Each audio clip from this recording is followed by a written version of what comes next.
Hey y'all, happy Tuesday. Welcome back to the Mediocre Black Woman Podcast. Ew. So I just want to start by getting the elephant out of the room. Yes, I am a little under the weather. I don't even really like to say that I'm sick. I feel like I'm just purging. Ever since I've been laid off over the last 2 weeks, I've been purging things. I had a lot more phlegm and congestion last week and my throat was hurting, but I am significantly better than I was last week. So a win is a win. But that's why I sound like this. So I just want to get that out of the way now. But I'm okay, I promise. Just purging, which is good. So let's pivot real quick into today's message. I had all these things swirling through my mind. So I was like, you know what? We just going to do a voice note and I'm going to download with y'all real quick. Okay. So we have a lot of content in the pipeline and I'm just trying to do my best to tee it up in a way that makes sense in my brain and for y'all too. So we're not hurting for content over here. It's just how I want to release the next several episodes. So I want to start with this voice note and then we'll trickle into the rest of the content for the month, which is awesome. So the first thing that I really want to focus on for this episode, this voice note, is this screenshot that one of my besties sent me of a headline from MSNBC. And the headline said, 300,000 Black women have left the labor force in 3 months. It's not a coincidence. Also, side note, I love that people are sending me like stuff around Black women and wanting me to like talk about it. So I appreciate that. But it did spark my attention, right? And the subtitle of that headline kind of goes on to like allude to more of the reasons why Black women have left the labor force. But the headline left me feeling a little lackluster when I read it. And it's because of the fact that Black women are not just leaving, we're being pushed. And in some cases, yes, some of us are choosing to walk away. But even then, it's not coming from nowhere. It's coming from exhaustion, from betrayal, and from systems that never really valued us, okay?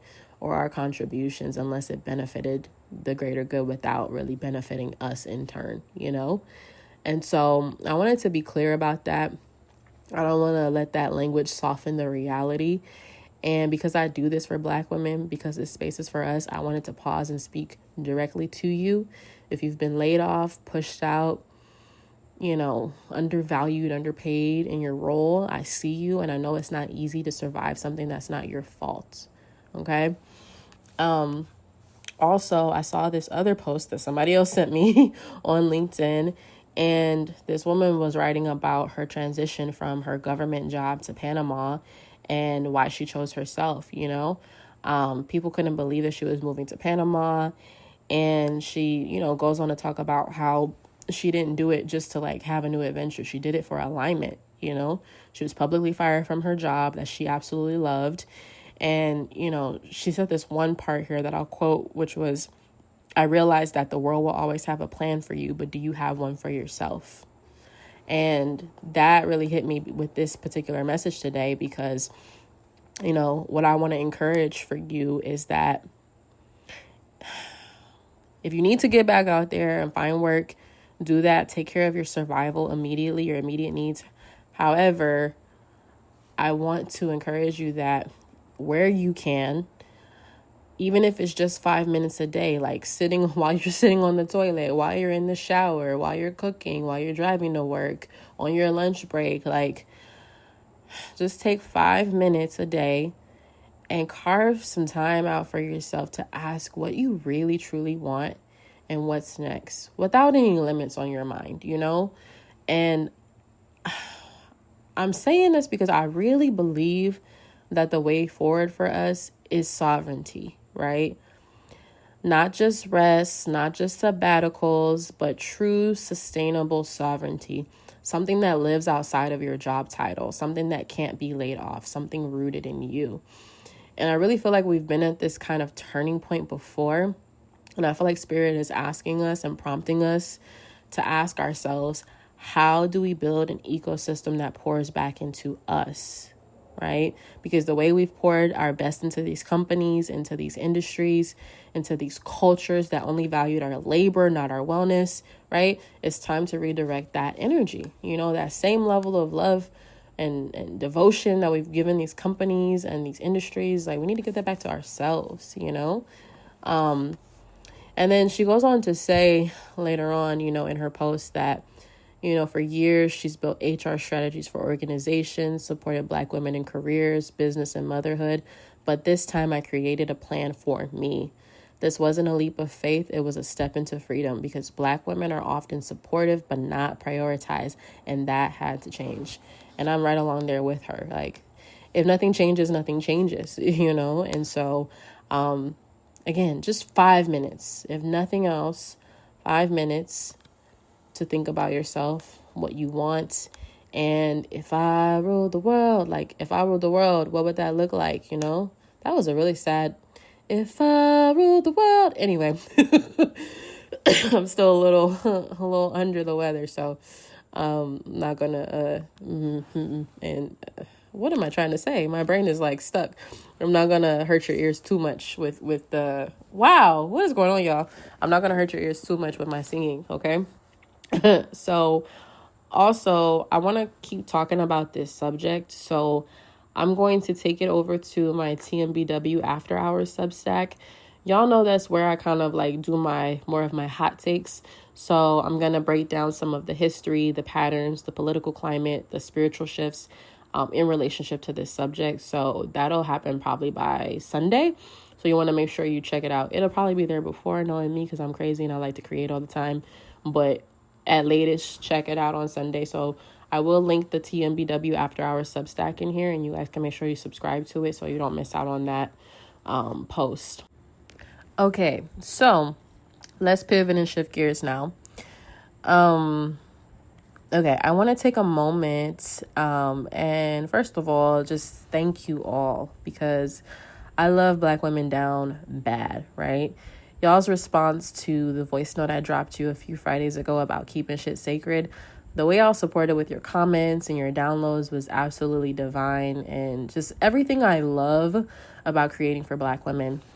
And shout out to our true allies, because I know there are some of you who are listening who aren't Black women, but you get it. And so this month, I want to now pivot into this month talking about some of my friends who are doing amazing things. And I have a lot of friends coming to grace us with their presence on the show this month, which is really exciting. My friends are really doing some amazing things, and I'm so proud of them. So we're going to have about 3 or 4 of my besties throughout the month of August. And then we're going to also have some guests, some guests that we're getting to know. So I'm excited about that too. Okay, but I wanted to spend some time real quick hyping up 2 of my friends, because they're doing things that are amazing this month, but their episodes are going to come out after or like past the times that they would have been hosting their events, right? So I just want to make sure I hype them up. The first is my best friend, who actually is one of the people who inspires the voice notes, because we literally leave each other like 20-minute voice notes sometimes, and we voice note daily. That's the way we communicate. And so when I created the voice notes, I wanted you guys to get the feeling that we kind of have the closeness we get when she and I voice note, you know, so you'll be getting some of that when we do our episode together. But anyway, her name is Goddess Jasmine, and she is the creator of Housewife Turned Healer on Substack. And Housewife Turned Healer is the bold reclamation of Jasmine's voice and her power.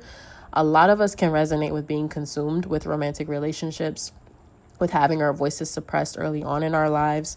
And Jasmine is sharing her journey from seeking things outside herself to now being her own healer, and what it looks like to truly surrender yourself to yourself.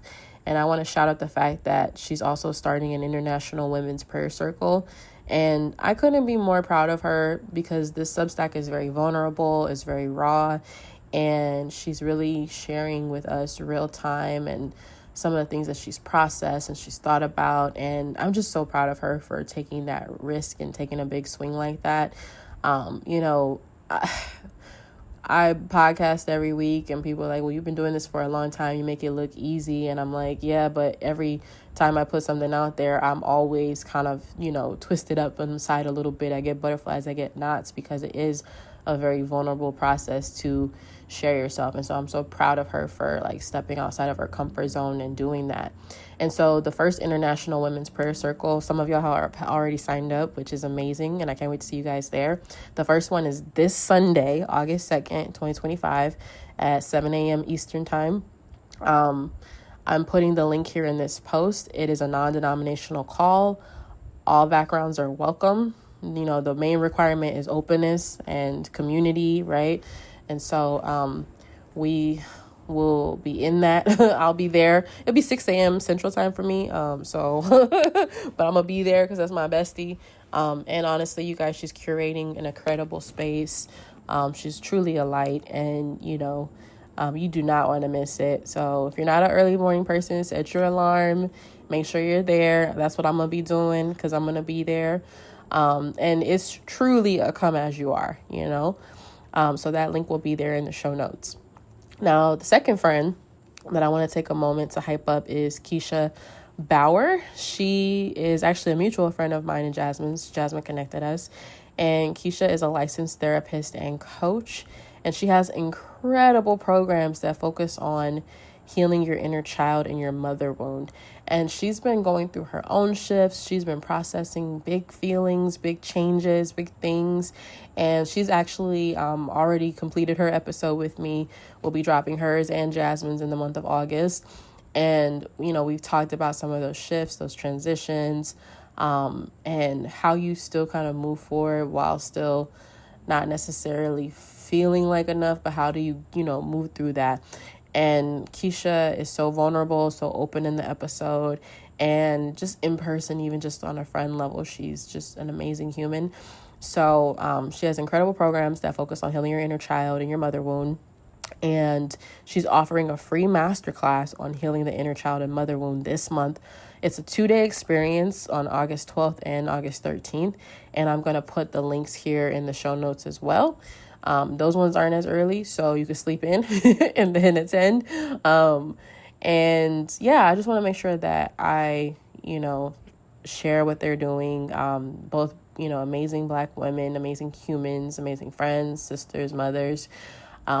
And I want to make sure that we surround them in love and support them. So make sure you check out their offerings in the show notes. And these are my people that really help me get through my day. You know, there's a lot of them that support me, a lot of Black women that are my friends, that are my sisters. And honestly, in the times that we're in right now, like, the best way to continue on, to move forward, is to make sure you have community and make sure you have sisters, you know. I actually had called a friend of mine. I don't know what I was thinking, but I was sitting up here working yesterday, and I just got the urge. I was like, I need to call my friend so-and-so. So I called her, and I guess I called her in the midst of her having a little bit of a struggle. And she was just like, man, Thea, you have no idea how on time your call was, because I was literally in the thick of it in my mind right now, And so she's like, I needed this sister moment. And honestly, these women have been that for me in a lot of moments. And so that's the kind of thing that we need right now, always, but especially now. So make sure you guys support my friends, and also make sure you're supporting your friends, and yourself. So I just want to make sure that we do that. Now, I want to pivot again. I told you I got a lot of stuff in my head. And I want to talk about some milestones that the Mediocre Black Woman has hit this month, which is exciting. So I had the idea for the Mediocre Black Woman on December 9th, 2024, while I was sitting in this airport diner after coming back from a friend's bridal shower. I was on a layover, and I was just writing my heart out because I keep a travel journal, y'all. And man, I was sitting there, and I wrote down in my journal, hold on, where's that page at? I wrote down, I've decided I'm going to be a mediocre Black woman moving forward. And while, I don't know, I just think about how that idea went from my mind to my paper, and then to me executing it, a few days later, I created on December 13th, 2024, I created the publication and the podcast. And in 6 to 7 months, we've published 108 posts and 45 episodes, including this one. And as of last week, we crossed over 21,000 downloads, and we're at 3.1K plus subscribers on Substack. And we have over 12,000 monthly views. We're listened to in 105 countries and in 49 states except for South Dakota. We are side-eyeing you, South Dakota. But I want to shout out the top countries and the top states too. The top countries are the US, the UK, Poland, and Canada, and France, which is awesome. So thanks y'all for supporting and paying attention and being there and like being locked in. And then our top 5 states are Georgia, Texas better have been on there because I live out here.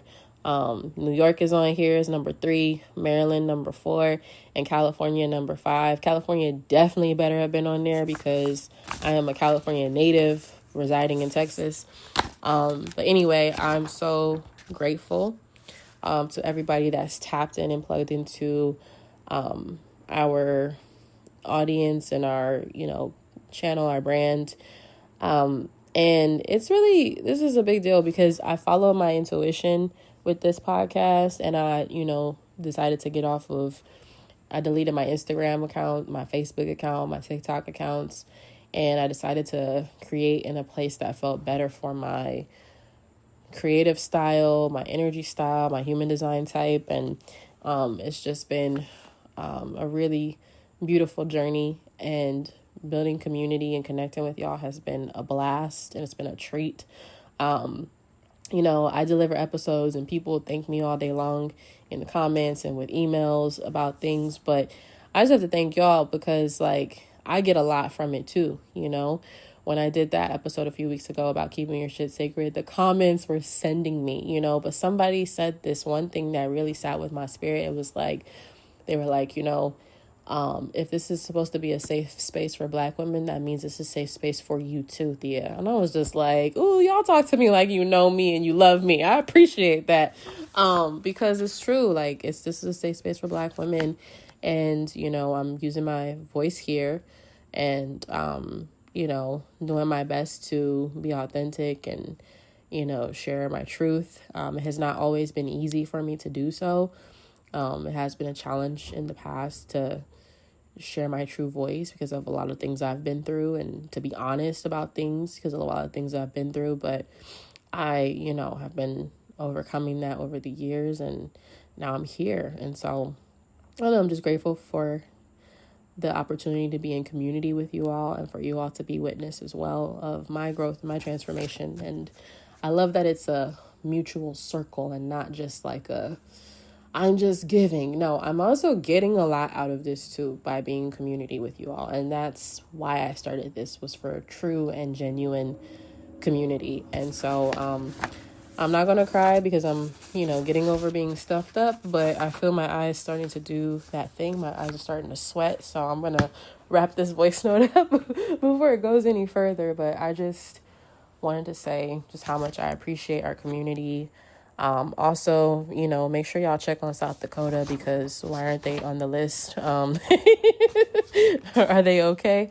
But beyond that, I hope y'all have a good rest of your week. We have some really good content over the next few weeks. I mean, it's always really good, but we're going to do it with friends, which is exciting, I feel like some of these episodes y'all gonna feel like you're eavesdropping because it's those other conversations take a turn, but they feel like real voice notes and stuff. So I'm looking forward to sharing some of this with you all and letting you guys meet my friends. And anyway, I'm gonna keep I'm gonna end this because I could keep going. They call it I've heard it called the Black goodbye, where you say goodbye, but then you keep talking. You say goodbye, but then you finally get up and start putting your shoes on. You get to the door, you say goodbye, but you're still talking for another 20 minutes. then you get to the porch and now you're still talking on the porch even though you say goodbye, and then you finally get in your car and you say goodbye, but after you've talked for another 30 minutes. Anyway, so my friends know, and my auntie especially, I was like, okay, I'm doing the black goodbye again, so I'm gonna go now before I keep going. But anyway, have a wonderful and beautiful week.